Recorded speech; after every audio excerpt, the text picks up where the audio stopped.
As the rabbit said in Alice in Wonderland, I'm late, I'm very, very late. Well, I'm about 2 minutes late. I do apologise. I just did some gardening and then, of course, I'm moving over to a live stream. What a really good idea that was.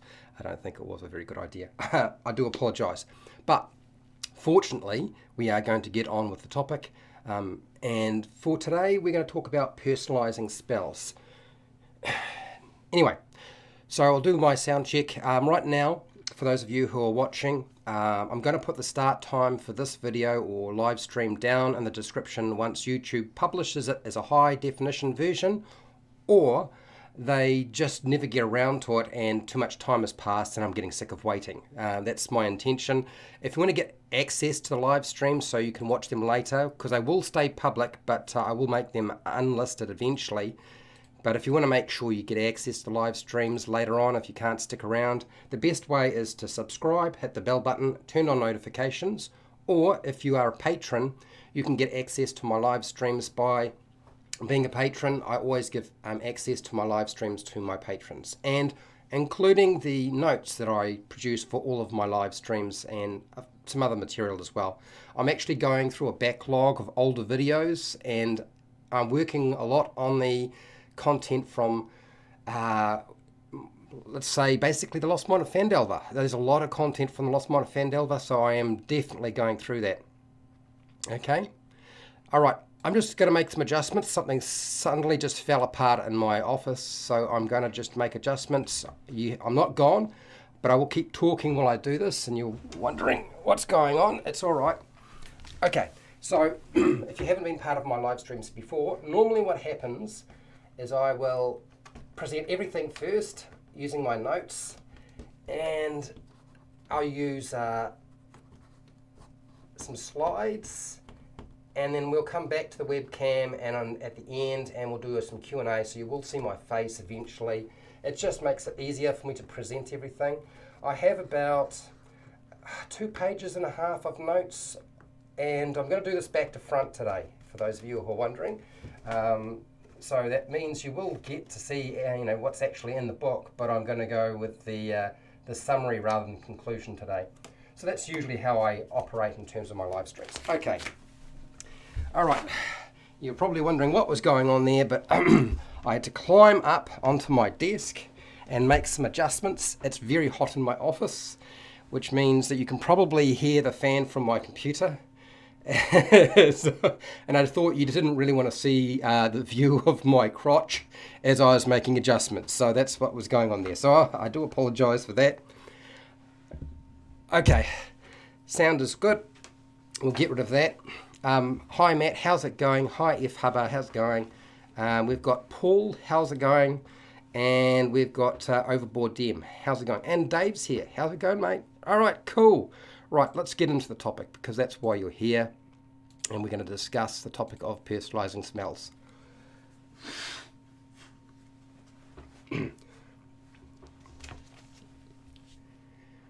Hi, welcome to How to D&D. My name is Fred Wheeler, and today I want to talk about Dungeons and Dragons, because I always do talk about Dungeons and Dragons.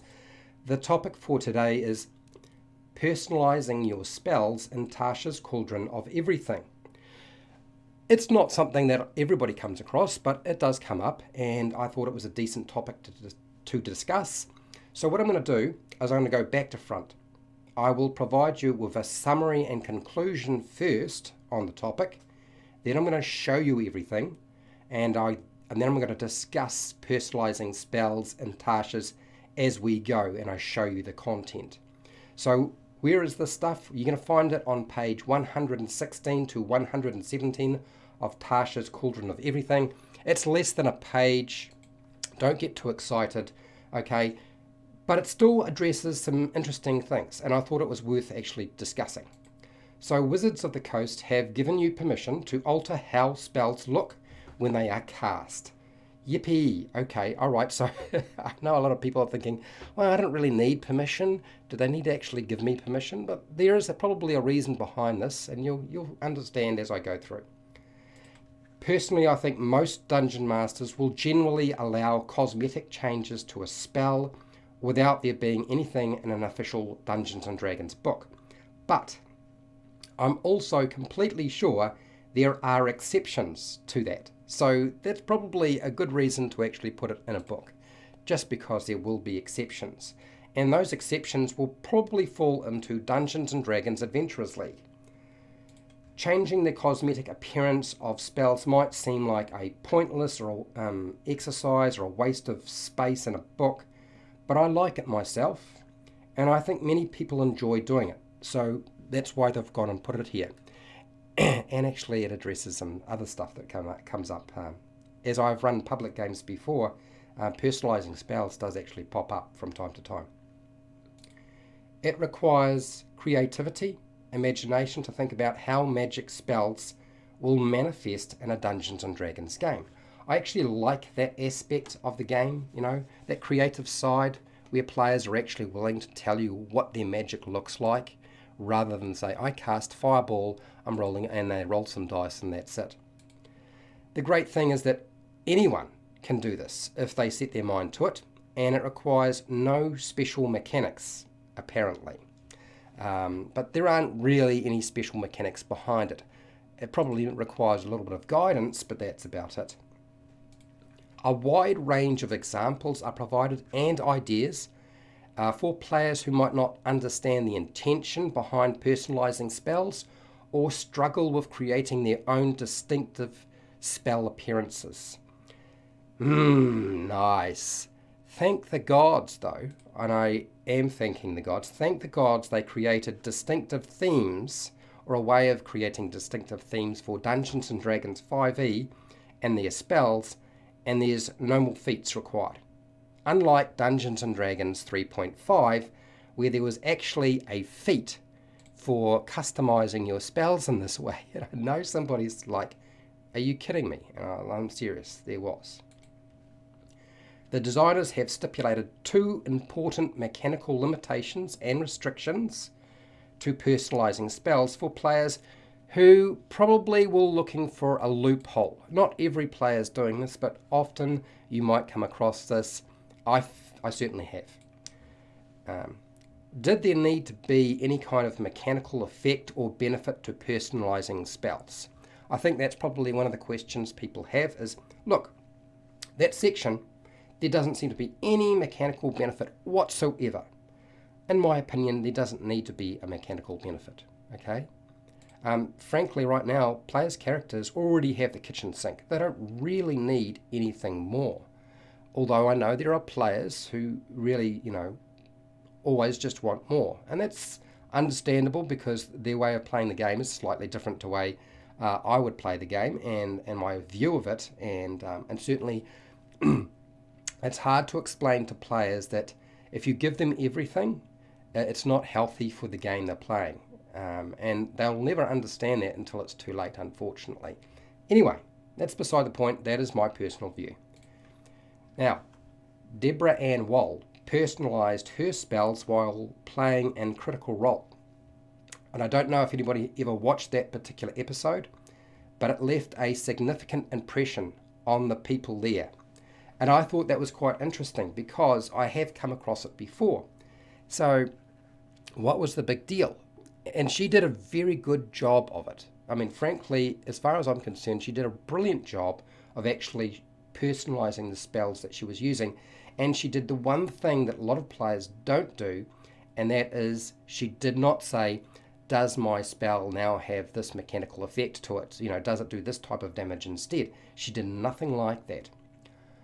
I have experienced as a dungeon master and as a player the use of personalizing spells. So I've personalized my own spells. I've been a dungeon master and had players who tried to personalize their spells in the game. And I guess the thing to understand when you come to personalizing spells is player motivations around personalizing a spell is a mixed bag. There are players who have good motivations, and there are players who have, I would say, bad motivations, or motivations that really are looking for mechanical benefits. And, tends to be the way that everything works nowadays. We always look for mechanical benefits. Now, the thing with personalizing spells, I've actually come across this more often when I am running games for Dungeons & Dragons Adventurers League games as a dungeon master. So well done, Wizards of the Coast, for addressing this particular area. And I would also like to point out I have had many stories and seen many kids play Dungeons and Dragons, and they love to personalize their spells. They like to put a twist on it that's all their own, and all the power to them. I think it's a great idea. So what is in this book? What actual content? Let's have a look and discuss this. Just as every performer leads their art in personal flair, or lends their art in personal flair, every warrior asserts their fighting style through the lens of their own training. So too can a spellcaster use magic to express their individuality. So it's about being individual in terms of what you're doing. Regardless of what type of spellcaster you're playing, you can customize the cosmetic effects of your character's spells. Perhaps you wish the effects of your caster's spells to appear in their favorite color, to suggest that the training they received from a celestial mentor, or to exhibit their connection to a season of the year. The possibilities for how you might cosmetically customize your character's spells are endless. However, this is the important section, such alterations can't change the effects of a spell. So that means the mechanical effect of the spell stays the same.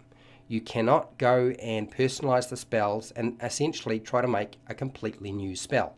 And I know some players have tried to do that at my table. They also can't make one spell seem like another. You can't, for example, make a magic missile look like a fireball. Now, why would you do that? Usually I've found in my games the players are trying to use it to intimidate and scare off monsters by using a less powerful spell to try to get them to run rather than to have to try and hit them with multiple damaging spells and destroy them or use a higher level spell. So they're trying to conserve spells and they're trying to use it as a way of scaring monsters off. It's not actually a bad idea.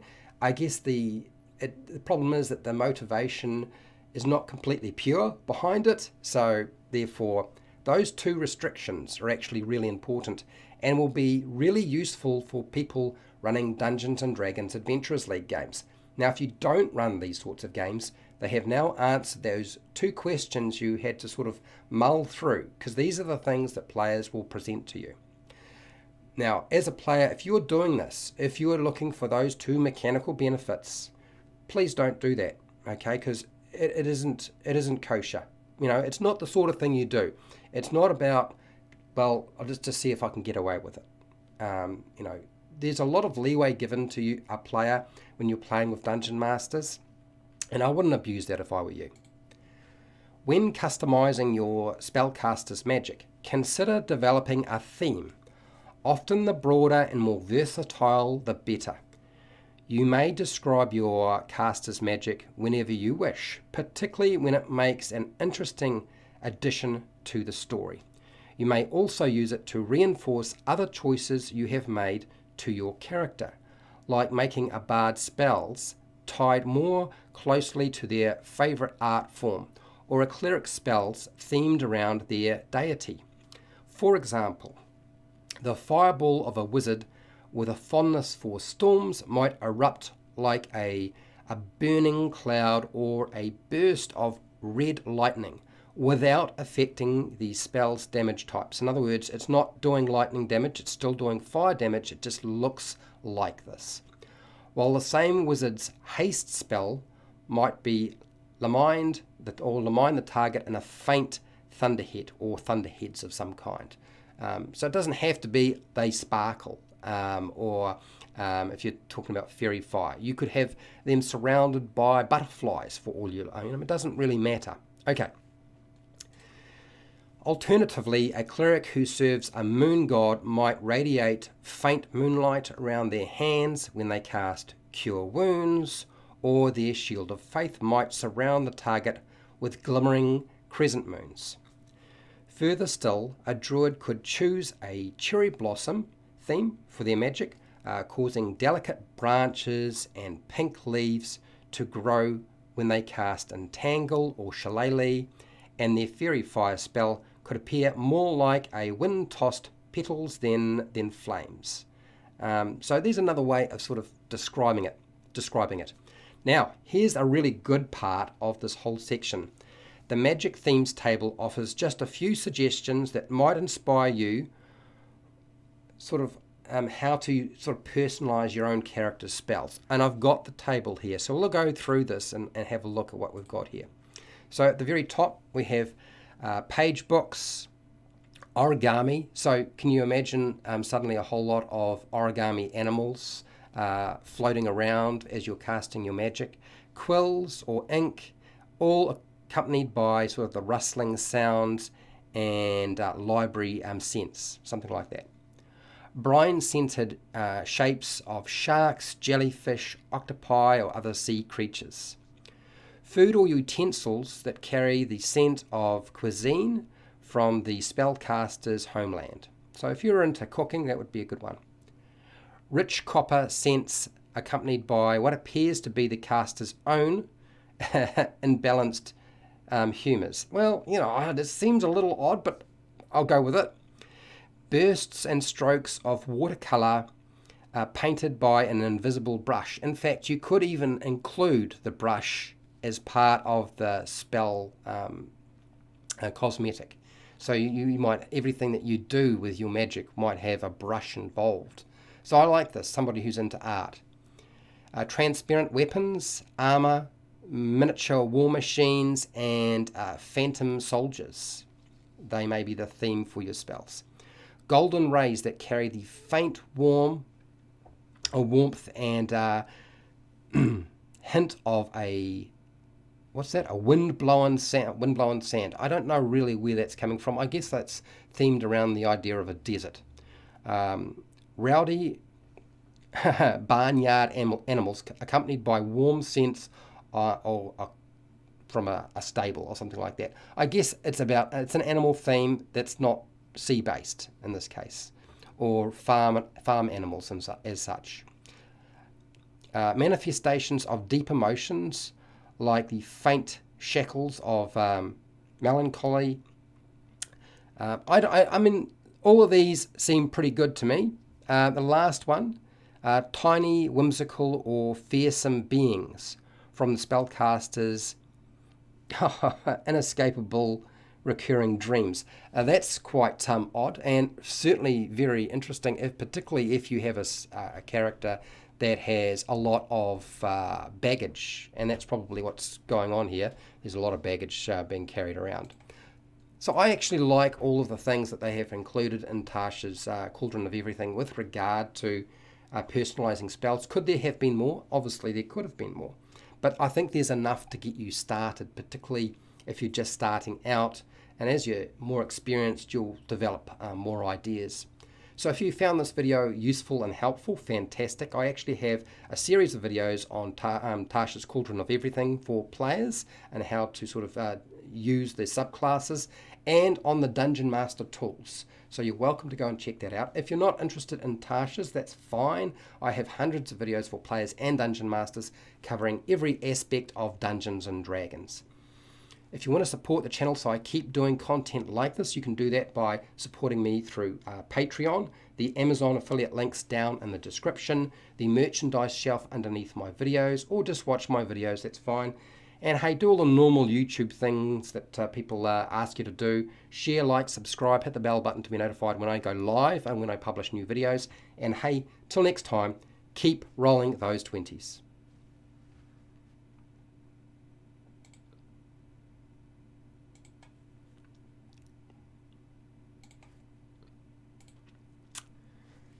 Okay, right, I'll check my eyes in a second. We should be catching up. The live stream should be catching up with me. Let's have a look. Is my eyes, okay, all right, we'll go with that. All right, so here we go. Now I know for a few people who are wanting to personalize their own spells, they're playing a character, you might feel that I'm coming from very much from the perspective of a dungeon master. I do actually play the game and I love playing wizards, so I do understand the desire to personalize your spells. One of the things I actually thought that was really good is those two bits of guidance around them. They are exactly the questions that players would ask me when I was a dungeon master, like, can I make the spell look like a fireball exploding? And you have to sit there and kind of think, and what happens if I start allowing them to do that? What if they suddenly can change the damage type because they've described their magic missile as shards of ice? Are they now doing cold damage rather than force damage? Are they casting a fire spell that they can now describe as something completely different? But it is actually really good for a dungeon master to have some guidance around personalizing spells cosmetically in this way, because there's much more chance that they will say yes now rather than no to what you want to do. And that's why I like that section on Tasha's. Okay, no, we're not doing a short-term live stream, and yes, I know a lot of people have not been very fond of the short videos. I'm not going to be doing quite so many. I've done lots of research on the shorts videos, and I've kind of narrowed it down to what I think they are good for and what they are not good for. So you'll see probably a lot less. You'll probably see more content that's longer, because it seems obvious to me that most people want much longer form content, and I'm happy to do that with the normal YouTube setup. So no vertical video, and even the boxed, 1x1 dimensions. I don't think a lot of people were terribly fond of that. I think it was better than the vertical, but anyway, that's beside the point. All right, let's move on. And if you have questions or feedback on personalizing spells, if you have questions unrelated to personalizing spells in Tasha's Cauldron of Everything, I'm happy to answer those questions. Okay, so don't freak out and think, I can only talk about this one thing. That's not really the case. We've got plenty of time. We've got more than a half an hour, and I've said an hour for this, and I've actually made a lot of my live streams much longer than that recently. Hang on. Let's put down here. And this, I'm only putting this in so that people don't get lost. Occasionally I've noticed that I've gone back through a live stream and I've missed somebody, and it's not my intention to do that. It just sometimes it happens. As you're scrolling through, you don't necessarily see everything. Okay, all right. So now that I've done that, put my glasses back on, get back into position. That's better. And let's work our way through here and have a discussion about what people want to talk about with regard to this topic. Right. Okay. Oh, by the way, Overboard DM Joe has a YouTube channel. Covers lots of things on miniatures, terrain, and reviews. Go check out his channel.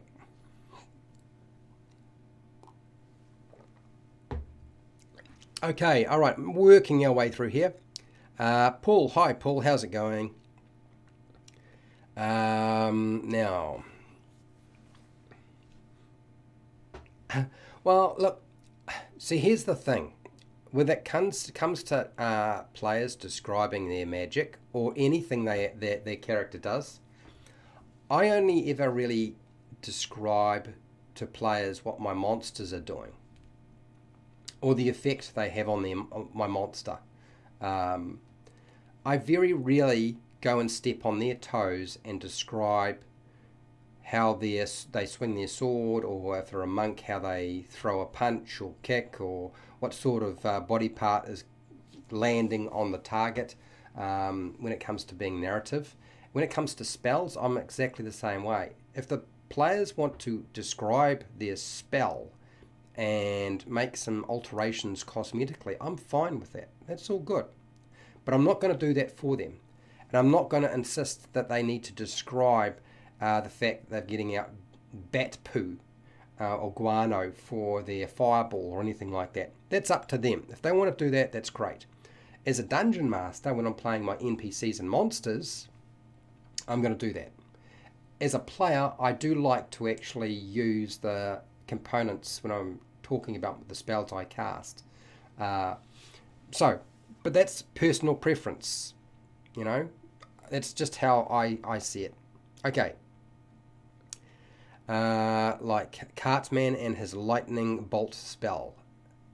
Cartman. I don't know. Is Cart? Who are we talking about exactly? I don't know what we're talking about exactly. Mark, you've retracted your message. Okay. Hopefully you've. It was an accident and you just needed to pump it in a little bit differently. But if you do have a question or some feedback, that's fine. Okay. Moving on. What do you got here, Fred? Let the players have almost anything that the creatures and NPCs get it to. Be careful what you ask for.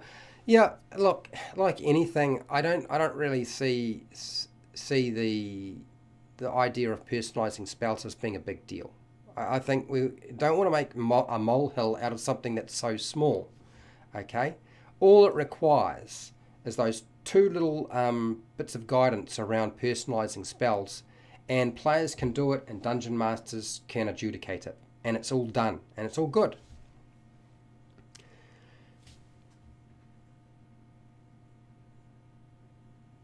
Yeah, yep, Dave's absolutely. It does all balance itself out. It's basically flavour, and it is a role play game, and those sorts of aspects to the game are important. Remember, if a dungeon master's descriptions of the environment and rooms and monsters is helping to set the scene, then players describing their magic is helping to set the scene. I'm not saying or suggesting that players should, describe any of their spells with a paragraph, but you can do it in a sentence or two, and it's all done and dusted in less than a minute. It's going to take you a couple of seconds. It's not a big deal. All right. Matt, what do you got here? This new spell feature is perfect for prestidigitation. Yes, Matt, you're right. Matt Nerdy makes a very good point. It absolutely is. Yeah. I think that Dave's when you talk about it giving it flavour in combat, personalising spells, it's not just about that, because remember, there are a lot of spells that you can cast out of combat, and many of the ritual spells are like that. There are many spells that have they're utility spells, they have no combat focus behind them, and those are times when you can also use the personalising and cosmetic aspects of a spell and how you describe them. And I just recently did a very short video just telling wizards that they need to learn more ritual spells. I was actually pleased to see, I was watching Trent Monk, and Trent Monk was talking about how he selects his spells and how that at low level he will tend to pick up only the spells he can prepare, and anything else that he has is going to be a ritual, because he doesn't have to prepare that spell, and if he casts a spell as a wizard that's a ritual, it doesn't use up a spell slot. I was shocked when I put out that video how many people did not realize that a wizard was a ritual caster. In other words, that they could have a ritual spell in their spell book, and as long as it was in their spell book, they did not have to prepare that spell if it's a ritual, and it did not use up a spell slot, provided they take the appropriate 10 minutes plus the 1 minute per spell level to cast it as a ritual, and no spell slots are getting used up.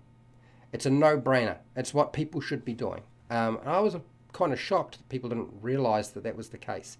A few people obviously a little bit confused, and it's such a small section.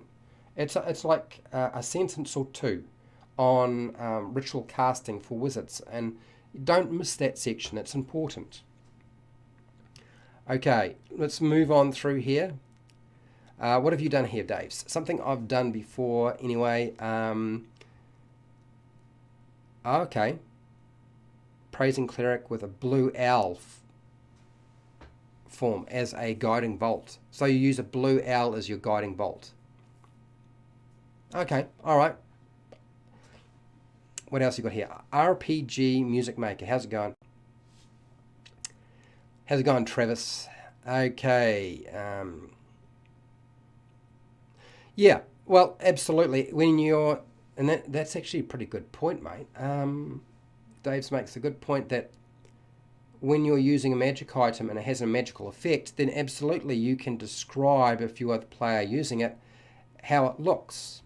If you're a dungeon master who has a monster or a villain with a magic item, you can describe how it looks, and it'll add a little bit more to it. And all it takes is one sentence, or even half a sentence in some cases. So it's not an awful lot. It's not like you need to sit down there and spend hours and hours sort of drumming up ideas for it, or it's going to take up a lot of your time at the table. Okay, what do you got here, Fred? I have always let the players choose the colour of the streaks for magic missile. Okay, cool.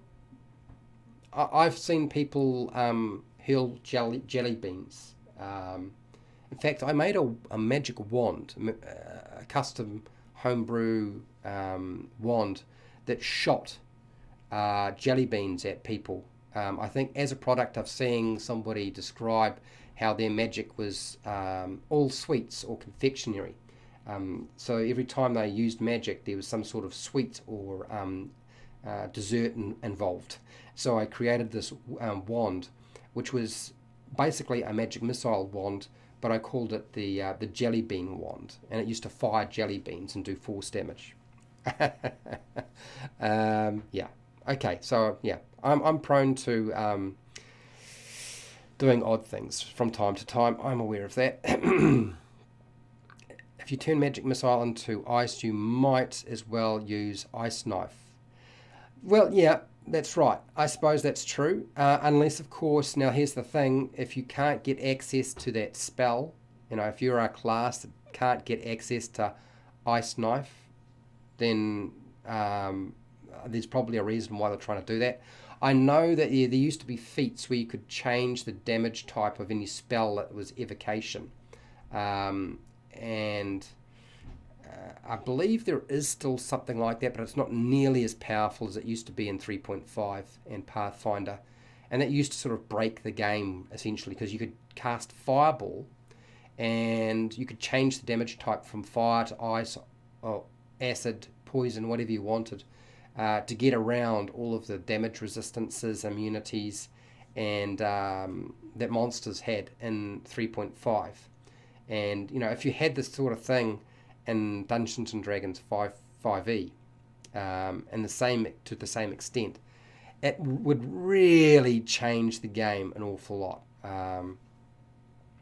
And yes, you can do that with lots of different spells. So you go to, and I've built a wizard around just casting Fireball, doing that, and I've built a wizard just around casting Magic Missile, mainly because I was really bad at rolling dice, just like really bad luck. Never seemed to be able to roll very high, so I was always trying to think, well, how can I do this? How can I build something where I don't have to roll to hit, or I don't have to worry about somebody making a saving throw?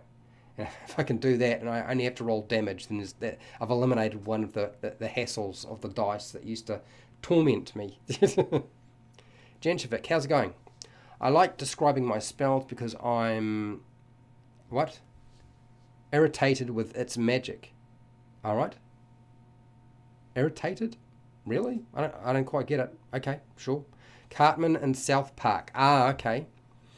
The movie had a anti-swear thingy in his brain that shocked him if he broke, and whenever he swore, he shot lightning. Okay, all right, okay.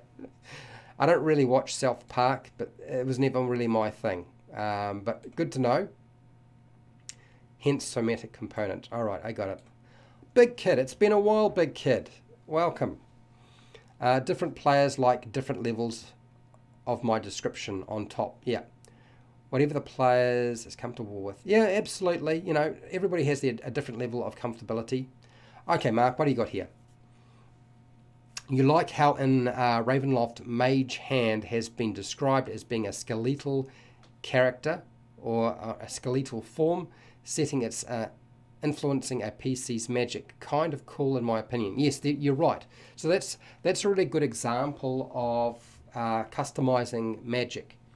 And it's actually in Acquisitions Incorporated. Jim Dark Magic would often be doing something like this. But Curse of Strahd has a very specific section where it talks about how magic is changed or altered because you're in Barovia. I think that's a good application of the setting to the way your magic would work. I've actually considered trying to do a video on the topic in the past, and yeah, we'll see how that goes. I think it might happen. I don't know when. What days? I liked the wizard shorts. Yeah. Okay, so I'm going to just talk very briefly about the wizard short that I released yesterday. Now, I released a short that said, to this extent basically, that you should stop preparing all your wizard spells after a long rest, because you can change your prepared spells. Once you have a long rest, you get all your spell slots back, but you don't lose the prepared spells. But you can change them. And see, when I was play testing these rules, D&D Next, I was part of the beta test and the alpha test. And during the beta test and the alpha test, you could actually take your time. You didn't have to prepare all of your spells all at once. You could prepare some of them and leave some unprepared. Okay? And it caused a whole lot of rife, and I took it off the internet because I realized what was going on. And I had fallen into a trap. It's happened to me a few times. I had assumed that the way that preparing your wizard spells still worked exactly the same way. Okay? In other words, that you didn't have to prepare all of your spells straight after your long rest. And it was not apparent when I was reading through the section on page 114 in terms of preparing wizard spells. There's a section at the bottom, and it says this: you can change your list of prepared spells when you finish a long rest. Okay. Preparing a new list of wizard spells requires time spent studying your spell book and memorizing the incantations and gestures you must make to cast the spell. At least 1 minute per spell level for each spell on your list, okay, that you're going to change. You don't have to worry about doing the ones that you've already prepared from the previous day. You get the spell slots back, okay? So I had seen that section, and I had assumed, based on the fact that I played the beta version and the alpha play test version, and also too, when Dungeons and Dragons 5e was first released, I specifically remember seeing a tweet from Mike Mills stating that you do not, as a wizard, need to prepare all of your spells straight after your long rest. Okay, so I went looking for that tweet after I put up that video. And what I found was that tweet was gone. And I thought, now hang on, I'm pretty sure that Mike Mills was not the only one that put that tweet up back in 2014 when Dungeons and Dragons 5e was first released after I went through the alpha playtest. I could not find a tweet from Jeremy Crawford. So I was like, okay, that's weird. So then I went combing through all of the forums looking to see what was going on. Since there were people who were saying, that's not how it works. You have to, if you're going to change your spells, you must do it straight after your long rest. And I was like, well, it doesn't really say that. It says after a long rest, but it doesn't specify that you have to do it like straight after you wake up. And given that a long rest has changed mechanically in the game compared to what it was like originally, and it has, and people will say, well, that's errata. But no, that was a complete change. Because trust me, I remember seeing a lot of the tweets and questions answered around that. So I thought, well, okay, that's weird. What's going on here? But I could not find those tweets. They've been removed. They're gone. Either that or I'm remembering something that doesn't exist. But I'm pretty sure I'm right. Because I do remember making a video for The Wizard around this topic. And I had done some research on it. So I was so sure of it. Then I found a guy called Mighty Brain. And Mighty Brain was commenting And I thought, well, that might be part of the answer what's going on here with the preparing of a wizard spell. This is a long story, I do realise. What I discovered was, he said, well, during the alpha playtest that was not public, you could change and prepare wizard spells, whenever. After a long rest, anytime during that day, as long as you'd had a long rest. You didn't have to prepare all of them, and it stipulated and stated that in there. And Mike Mills had obviously picked up on that and tweeted it. And I'm pretty sure Jeremy Crawford did. But that got changed, Mighty Brain was saying, when it went to Dungeons & Dragons 5e. And I was thinking, well, it doesn't seem right. I'm pretty sure Mike Mills put that out when Dungeons & Dragons 5e was released. But he was saying, no, it was changed. So I went and I found a tweet, and Jeremy actually says, now this is in 2015, so a year has passed. And Jeremy stated this. Basically, when you prepare or change your spells, you must do it straight after the long rest. And I thought, okay, but what happens if something happens straight after the long rest and you don't get a chance to do that? Because, if you have a high level spell, if you are dealing with a level 5 spell, it takes at least 5 minutes to prepare that one spell or change it. Should I say changed for a wizard? Since you don't necessarily have to prepare all of your spells. They're already prepared when you wake up the next day, but you changing it, you need to spend time. And then Mighty Brain then said, well, there's actually a whole bunch of questions. What happens if you during your preparation or when you're trying to change your spell after your long rest, you are disturbed for whatever reason? Monsters attack, something happens, the sky falls. Are you unable to change that spell out, or do you lose it? So it opened up a whole bunch of other questions. And what I've come to the conclusion is that Mighty Brain was right. It's actually opened up a great huge can of worms. A can of worms which I would not want to subject people to in a full-fledged video. But for those people who are wondering what was going on with that particular video that I put out, it is a result, I suspect, because this has happened to me a few times. It happened to me with a long rest, where I was like, no, this is how the long rest works. And then Jeremy Crawford would come out and say, no, this is how the long rest works. And there's an update on D&D Beyond. And this is a case of, one, a whole can of worms being opened up in terms of how you deal with a wizard changing their spells that are prepared, and making modifications after they've already said something. And this does happen. I've had people say, well, no, the problem is that the Wizards of the Coast design team do actually change what they say from time to time. They're not necessarily completely consistent. So I think that's actually what's going on here. Hence, I took the video down and I put in a link to that tweet that I saw I found in 2015. And it was actually very hard to find. It was hidden amongst the forums. And I could not even find it on Sage Advice. The compendium, it wasn't there. I couldn't do a search on the Sage Advice website. There's a special website for Dungeons & Dragons. Couldn't find it there either. It took ages. So, if people like me doing shorts on advice for character classes, I'm happy to keep doing them. But yes, in the case of that particular situation, it was problematic.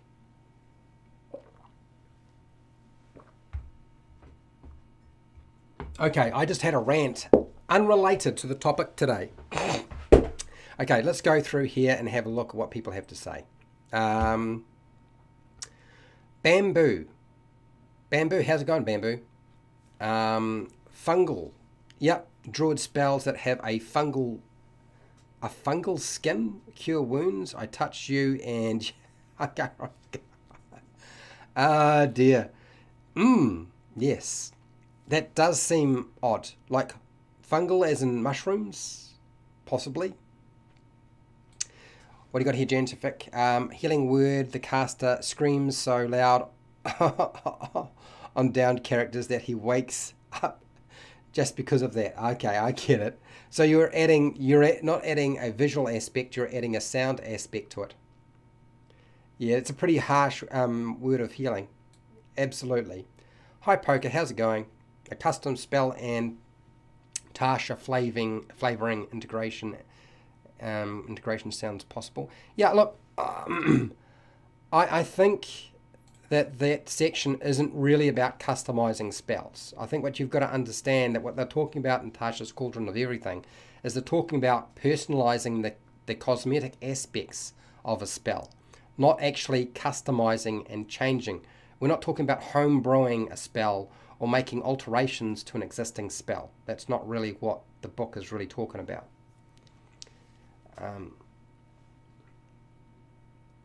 I can count so many times when I've seen and heard of stories where kids have really wanted to change the way magic looks, and they've gone and picked out things that really sort of strike them. So that's actually an interesting aspect. I actually think that section, not just for Dungeons and Dragons Adventurers League, but if you're running a game for kids have got a much better imagination than adults, frankly. And so allowing them to capitalize on the ability to personalize the cosmetic aspects of a spell. I know of dungeon masters who are running games for their kids, and they explain to me this is very much about customizing spells, though. They explain to me, look, I cannot give them a book. They're too young to be able to, pick up a book and then read the description of a spell and remember how it works. And this is how I deal with kids when it comes to customizing magic in my game. They have an arcana skill. So if they want to cast magic, they have to have arcana. And they roll a 20-sided dice, and they add that 20-sided dice to their modifier for arcana. They can handle that part of mathematics, the adding of two numbers. And they tell me what they want to do. So they will just tell me what sort of magical effect they're trying to do. And then as a dungeon master, that parent was saying, I then determine how hard I think it is to try to pull off that spell. And I set a DC. It might be a DC of 5 or 10 or 15 or 20 or 25 or 30, based on what they describe they're trying to do with their magic. So this is very free form. And you kind of have to do this with kids that are really young. And so therefore they could make up any spell, anything that they want, whatsoever. And I think that is an interesting concept. It's actually a topic I haven't talked about anywhere. And I haven't seen anybody really talk about it anywhere either.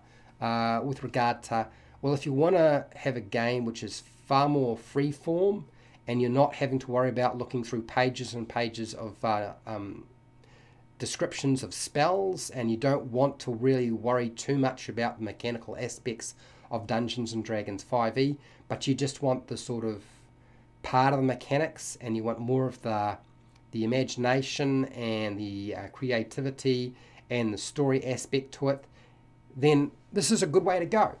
So for those of you who have got kids or got a group where you want to ditch all of the spells and just say, look, you just describe to me what sort of magic you are trying to cast, and I will set a DC and you're going to make an arcana check. It's a very, very simple mechanic.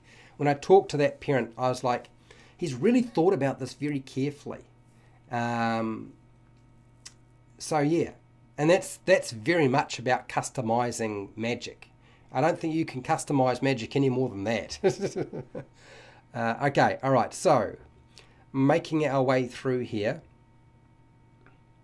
What's that? It's magic. It's the universal explanation. You can't explain the thing. Yeah, because it's magic. Absolutely. All right. All right. I'm trying to wake up. Am I falling asleep? I thought I wasn't falling asleep. Okay, all right, we're working our way through here. As for summoning spells, what do you got here? Particularly ritual ones. I thought of my caster having something like between a paintbrush and shaving cream. Really? So he can draw or 3D print the things. Okay, interesting. I hadn't thought of that. Oh dear. Love it. I think that's great. All right, so you get to steal a few ideas from some people. Okay, so what else have we got here? Well, we'll now seem to be talking about we've gone from Dungeons and Dragons to Warhammer 40k. I played Warhammer 40k for those of you who don't know. I had an Ekron army, and yes, I had troops that looked like Arnold Schwarzenegger. I think there's a video on my YouTube channel somewhere about showing them off. Anyway, Denshevik. They have some very strong drink always in hand. False life or spitting it to the enemy in the form of acid splash or poison spray. Oh, I see. So you're going to spit out alcohol. Yeah, Fred Daniels, spell flavor narratives can slow down the game if everyone does it every time. Absolutely. But here's the thing. How long does it take to say, I'm casting magic missile at the orc over there and it looks like jelly beans flying at him? It doesn't actually take that long. It's only when players and dungeon masters take their sweet time to describe it. So it can slow down the game, but it doesn't really have to slow it down by much. And if you're using different techniques like ditching initiative and just going around clockwise or anti-clockwise, you don't have to roll initiative. That's always a useful way of playing the game to speed things up. If you're worried about slowing the game down, you can ditch initiative completely and just have everybody go all at the same time. That's quite hard to do. You can use group initiative. I've done a video on how to use group initiative. That speeds up the game. I use that all the time. Even with my games that are online now, since we're not playing face-to-face, even though I'm in New Zealand and I could play face-to-face if I wanted to, because we don't have those kind of restrictions and we don't have the spread that other countries have of the pandemic virus, we're still being careful. I still use group initiative, and it works really well for speeding up the game. It allows people time to do stuff, and if you're playing online, you'll know there's a lot of sort of having to wait for people to stop talking before you start talking, otherwise nobody can hear anything. When you're playing face to face, people tend to more likely talk over the top of each other, and the spaces between somebody talking and somebody else starting to talk gets much smaller. So it's a very different way.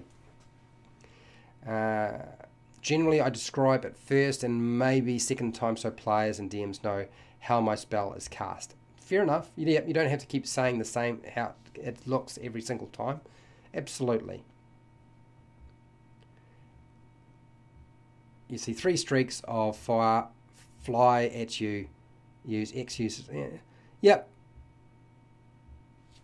Absolutely, it doesn't have to take up that much time.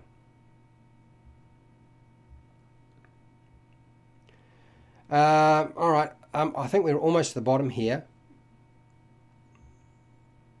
Simplified for my nieces. Dave's, what do you got here? Now this is interesting. Dave's, I make the character sheet simplified for my nieces.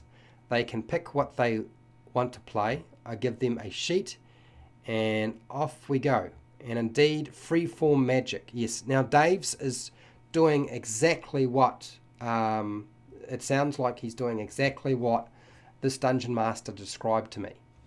I'm kind of interested, would people like me to do a video on that topic? Would people like to sort of see a video on freeform magic and how it might look in your game? Because here's the thing, as a dungeon master, you need to have some idea of what your DCs would be set for. You need to have some sort of guidance around that. So, how hard is it to cast a spell like Detect Magic? Well, detect magic is a pretty basic sort of spell, right? So I want to detect to see if this thing is magical, and that's all they're doing. They don't read the actual, how the mechanics work. They don't worry about the range. They're not worrying about, what school of magic is being described or anything like that. Or they shoot, lollipops from their hands. And this is supposed to be representing some sort of cantrip. So a cantrip, probably you don't need to set a DC for that. Okay? And I would imagine that the amount of damage that these things are doing. See, here's the thing too. When kids start to freeform magic, often the kind of magic they create is not damage-dealing magic. That's what adults do. And I know kids can do that too, but kids tend to come up with much more world and character and monster changing effects, like transforming something or changing the world around them. They're more likely to take something that isn't going to have a violent effect. And damage dealing spells are very violent, right? So kids tend to sort of do something else, which I think is a great thing. If people want me to do that kind of free-form video, I need 3 people to say, yes, Fred, we want a free-form video and some guidance around that. And I'll do that if you want me to. Otherwise, we won't do that.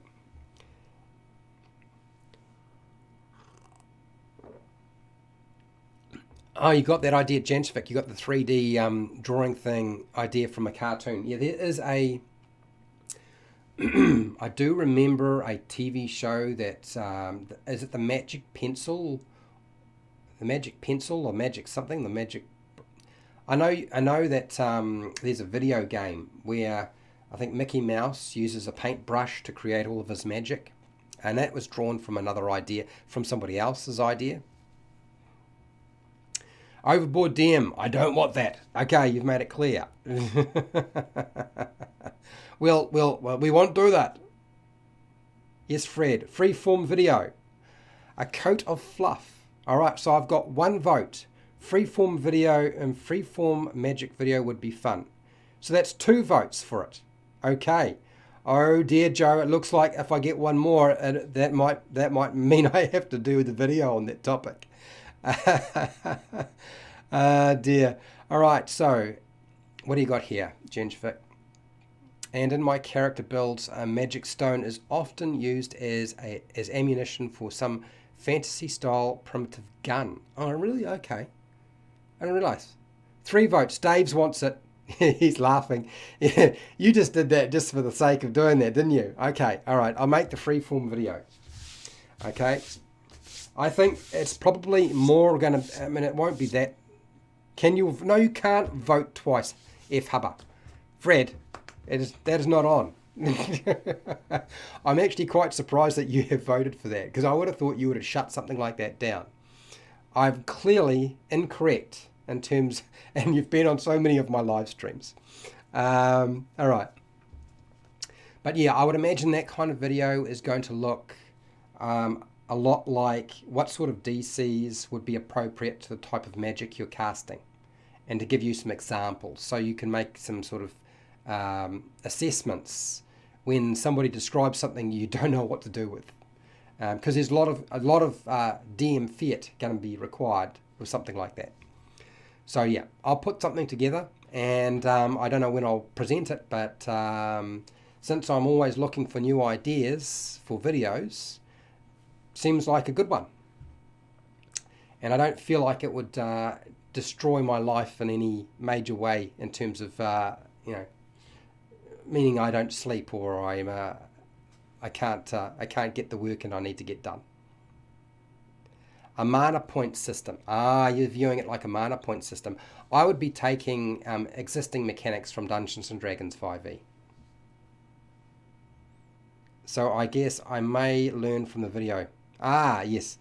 I've had a lot of people try to freeform magic in my games, and it's always created problems because they've been trying to really do something that the table wasn't really prepared for, and I wasn't prepared for. And I think also too, that kind of play it's got some problems. So you have to be, if you're going to be doing it, you have to be doing it for everybody. In other words, if you're going to apply freeform magic in your game, it needs to apply to not just the wizard or the sorcerer. It needs to apply to everything. That druid, cleric, bard, the whole shebang, the whole thing. What Dave's completely unrelated. Okay, what's unrelated here? But as you brought it up, how are you dealing with online play? Always looking for improvement. Okay, so Dave's. I have been wanting to. I haven't got around to doing it. Look, I'm waiting. I need a little bit more time to build up some leave, and I'll take some time off. So I'm using. Currently, I've gone from using Google Hangouts, Skype, Google Meetup, or Google Meetings. We've used a lot of different video platforms to try to make things work. Didn't even bother with Discord, frankly. Discord with one person's all right. Multiple people drag, and too complicated for people to understand. So it's important to get something that people can understand. We're currently using Zoom because I'm unconcerned about the Chinese being able to spy on me, and I understand that Zoom has actually done something about their encoding, so it's not a big deal. You can only use it for 40 minutes, but it's really high quality. I actually pay for the version per month now, because that was free during last year, and then this year it's not free, so I had to start paying some money for it. But it allows me to record as well if I wanted to, which I couldn't do. I could never put my games up on YouTube. I would be demonetized. My players are very naughty. And as soon as they know that I'm recording or they are live, they just open up with every swear word they can possibly think of. They come up with the most appalling comments that they can think of, and they just like to see me squirm. This is what happens when you have friends who really don't want their game stuck all over the internet. So that's a message to me. Don't try to live stream your games or record them and put them up on YouTube, because they will sabotage it. And hence, as a result, what I do is I do not use a virtual table. The problem is it actually takes a lot of time to set up a virtual table for online play, for me and for the players, because they have to learn the system as well. And it's not that I didn't try that process. What I discovered though is, because I've only got one webcam, is I have enough space on my desk in front of me right now. So I set up a battle map, and I have miniatures and dice, and so they can see my face, and when we're doing that, that's cool. And when I have a combat that's not theatre of the mind, and we're going to use a grid, and we're going to use, some props of some kind, instead of using the virtual table or virtual tabletop, I just turn my webcam and point it straight down at my, because it's on a tripod, in just the right position. I set it down, and it looks directly at the section of my desk that I need where my battle map is. And as a result of that, I can draw up the map for them. I can lay out the miniatures. I can ask them where they want to be. I put out my monsters. And I have been meaning to do a video showing you what I do and what it looks like on my desktop. And desktop as an actual desk, physical desk, so that you could try and do this. And my players love it, because it feels like they haven't lost that person-to-person game aspect. One of the things that a lot of people have been saying at my table, in my home group, is that we miss being in person. Playing online is all right. There's lots of benefits. We don't have to drive everywhere. We get a bit more game time. We can finish a bit later. But the reality is we miss playing in person. There's something that, and not everybody has a webcam. We've got one person who doesn't have a webcam. Everybody else does. So as a result, I do that. And so I can move the miniatures around, I can roll the dice in front of them, and I can keep track of everything on my desk, and they can see what's going on. And when we're finished, I just turn the webcam back up to my face and then clear my desk, and I go back to what I was doing before. And that's what I'm doing online. And yes, I know I need to show you how to do it. It's actually really simple, but I guess a video just showing you what it would look like would be useful. And I plan to do that at some point. So that's what I've been doing with my games. We have been playing more consistently because we are online compared to in person. I would imagine we would have had problems otherwise if we had done it any other way. Just in terms of people being able to make it. Because you don't have that travel time. It takes me almost an hour to drive to a game. It's almost an hour in the car and another hour back. And when you're tired at night and you're driving on country roads that have no street lights and bad roads and nasty corners, it's very easy to wind up a fatality. So there are some huge benefits to doing it that way. And all of us are quite scattered around the area, so all of us are having to travel quite reasonable distances. All right, so that's what I'm doing with my game online. Okay. Yes, please, freeform. Yeah, I got it. Oh yeah, my niece tried to tame every monster for their zoo. Yeah, that's exactly what tends to happen.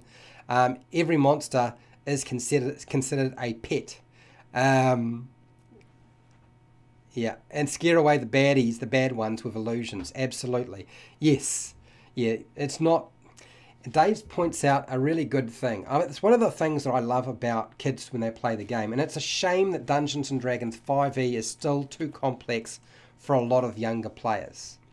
And that is... They bring something to the game that's completely outside of the scope of many adults. And they play the game the way that many dungeon masters wish that adults would play the game. And it's funny, it's strange, isn't it? I think it's odd, but it's true, very, very much true.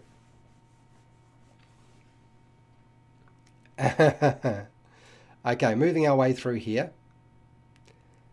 Janchvik, well, I have no idea how freeform works. Yeah, I've already said that.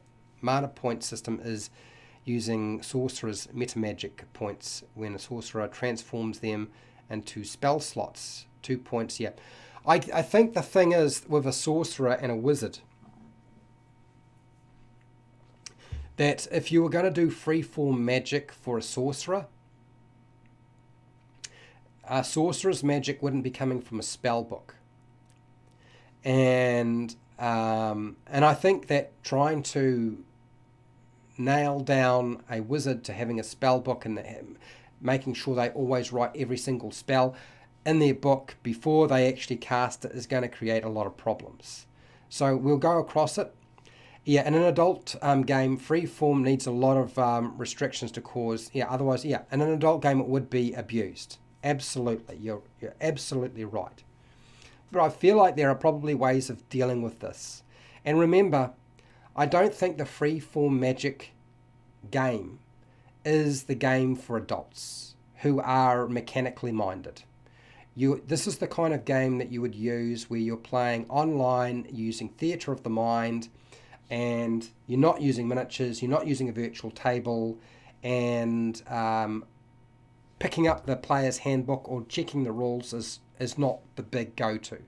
All you do is you resolve something. When you need to resolve something, you roll a 20-sided dice and you do either a ability check, skill check, a saving throw, or an attack roll. And that's it. And that's all that ever happens. Or that's the basic mechanics of Dungeons and Dragons 5e, right? So Dave's, I'm still on Skype, which has always been what's available, but but it always has been horrendous. Yes, it is horrendous. Absolutely. I actually found that Google Hangouts was better, but then they shut that down, and then Google Meeting is not as good as Google Hangouts, we discovered. I had too many problems. So in the end, I was like, okay, where do I go? What do I use? And in the end, I thought, well, I'll try Zoom. And I've tried Zoom, and I'm pretty happy with that.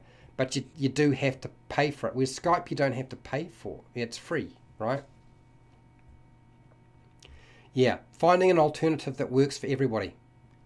And I end up sending map screenshots. So what I do is I have a Facebook group, and I put a lot of my stuff up there for my players when I'm playing online.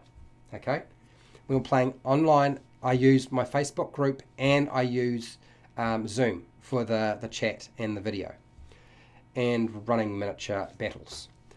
But the thing with Zoom is you can share your screen. So if you have stuff you need to show them, whether it be a battle map or whatever, so they get an idea of the location or an image, you can actually set on Zoom the ability for everybody to share their screen. So not just you, but anybody can share something to everybody in the group. You can spotlight one individual. So when you're running a combat, I spotlight myself so that I am the biggest screen, and everybody else is just a smaller screen, smaller image of their face and whatever. And I can still see them. I still know they're there. I can still see their expressions, although it's very small. But that sort of helps a lot.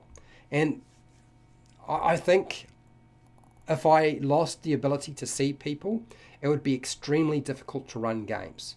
Hence why I don't like the idea of a virtual tabletop being sort of the key focus, because you kind of get tied to this thing, whereas most of the time it's just a tile system, and I can see a reasonable sized image of everybody's face apart from one person, so I can check their body language to see what's going on in their head to a certain degree, because my area of expertise is psychology, so I can read people.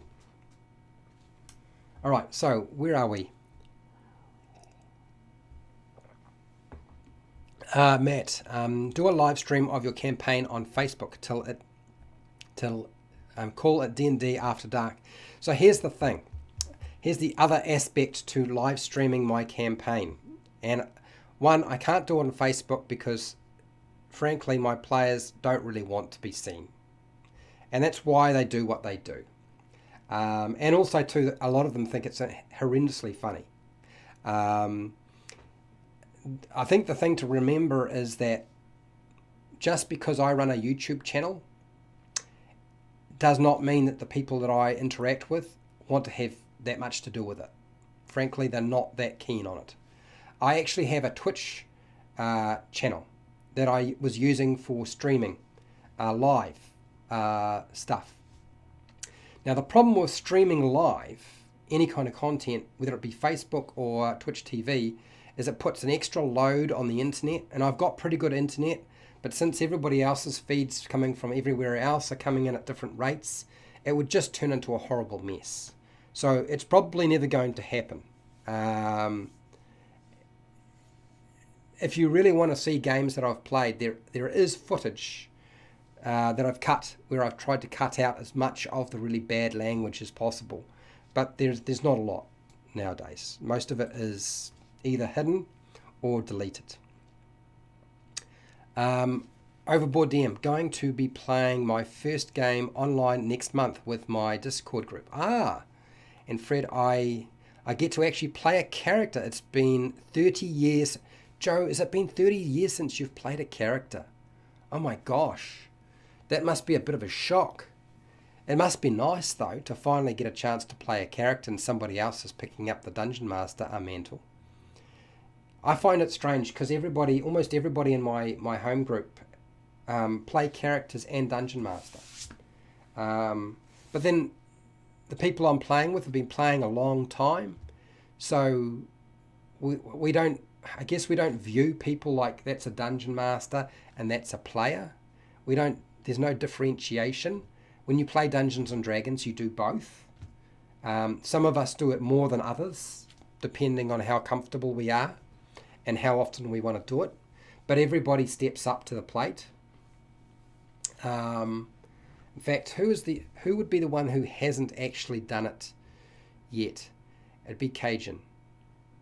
But I think Cajun would be a great DM when he gets his turn, and he will. He'll probably get his turn after me.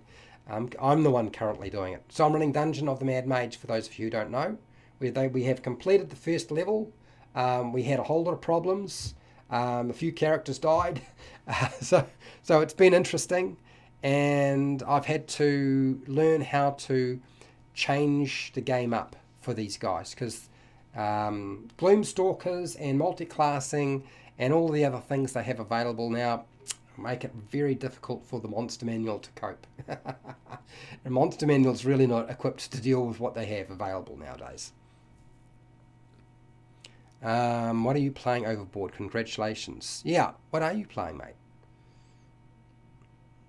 DM 30 years just DMing or 30 years of nothing? Screen sharing, of course. Cheers, Fred. Yes, so Dave's, a lot of video chat platforms have a screen sharing facility. And as you know, being able to show players a picture is useful of whatever it is you want to show them. But also maps, very important, right? Because otherwise they've got to try to map it out themselves, which we used to do, and we still do. I was playing older versions of the game, we used to do that. Screen sharing is definitely the way to go. Well, can I just say that it took me a little while to realize that I could do it that way as well. And I think one of my players is probably better at remembering to screen share than I am. And the reason I use the Facebook group is they can go back and they can, because it's like an archive, they can go through the whole thing and just look at everything that I've put up.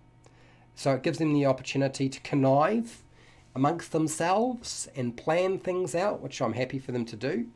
And instead of waiting for me to put up a map, they can go back to that Facebook group, which is a secret group, and they can pull up maps and images and information from previous games. So it's a way of them being able to keep notes. For those who don't like to keep notes, we do have a note taker in our group, somebody who takes the notes, but he's not always there, so that can create some interesting problems. And Dungeon of the Mad Mage is incredibly complicated. There's a lot going on there. Each level is like its own contained adventure, but there's if the more you play through it, the more difficult it's going to get. Anyway, 30 years of only DMing. It's a shame, mate. I hope you enjoy getting to finally play. Bamboo, sorry for the typing errors. Juggling playing with my kiddo. Okay, listening to your stream and attempting to participate in the conversation. It's all right, mate. There's no problem. Okay, all right. I think that's a good time to stop. What will I say in terms of what's going to happen? There's a new magazine, Arcadia, by Matthew Colville and MCDM Productions. They're trying to sort of duplicate to a certain degree the old Dungeon magazine and Dragon magazine. I think that Nerd Immersion, Ted did a review on it, so it's worth checking out. I'm probably going to do a video very shortly on how Dungeon Masters can learn to relax before their game so they don't wig out. I know that's not a big problem for experienced Dungeon Masters, but if you're new or you're a beginner, it's something that's a bit hard to work with. So I have some strategies for you, and I have a sort of a rundown about how to learn not to worry about stuff. And I think I should be doing more videos like that, for Dungeon Masters, just explaining. We don't get caught up into all the internet and YouTube nonsense where they tell you you're doing things wrong. You don't really need somebody to tell you you're doing something wrong or you could be doing it better. You probably already know that. And everybody has bad games, so there are probably going to be a few videos that are designed around alleviating your fears and hiccups around, one, being a player and playing in a game and freaking out, and being a dungeon master and having to sort of run the show. So they will come. What would they look like?